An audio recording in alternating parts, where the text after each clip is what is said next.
নিজেকে বাঁচানোর জন্য ব্যস্ততার মধ্যে থাকবো, কথা বলেন না? কারণ ছোট হলেও জুলুম আমি আপনি করেছি, ঠিক কিনা? একটা নাফরমানি করা, গুনাহ করা মানে নিজের নফসের উপরে জুলুম করা। সুতরাং আমরা প্রত্যেকেই কোনো না কোনো গুনাহের মাধ্যমে নফসের উপর জুলুম করে ফেলেছি। হাসরের ময়দানে আমি নিজে যদি জালেম হই, তাহলে আরেকজন মাজলুমকে আমি কিভাবে সাহায্য করব?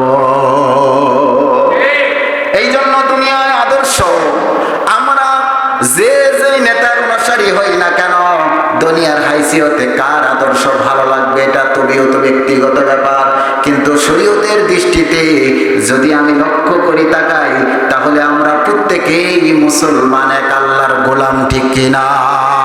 আল্লাহর যদি গোলাম হও, আমার আল্লাহ বলেন ফাত্তাবিউনি ইউহিব্বুকুমুল্লাহ। আমি আল্লাহর গোলাম যদি তুমি নিজেকে দাবি করো, আমি আল্লাহ তাআলা তাদেরকে ঘোষণা করলাম, তোমরা যারা আমি আল্লাহর গোলাম হিসাবে নিজেকে দাবি করো, আমি আল্লাহ ঘোষণা করলাম তোমাদের একমাত্র আদর্শ হবে আমি নবীর মুহাম্মদুর রাসূলুল্লাহর আদর্শ, ঠিক কিনা?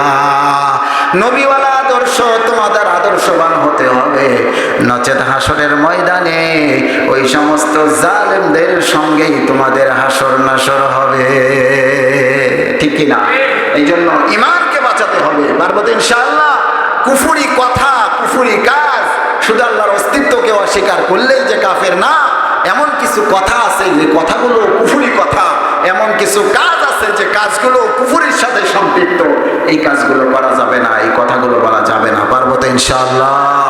আল্লাহ পাক আমাদের সকলকে এই সমস্ত কুফরি কর্মকাণ্ড থেকে বিরত থেকে নিজেদের ঈমানকে হেফাজত করার তৌফিক দান করেন। ওয়া আখির দাওয়ানা আনিল হামদুলিল্লাহ।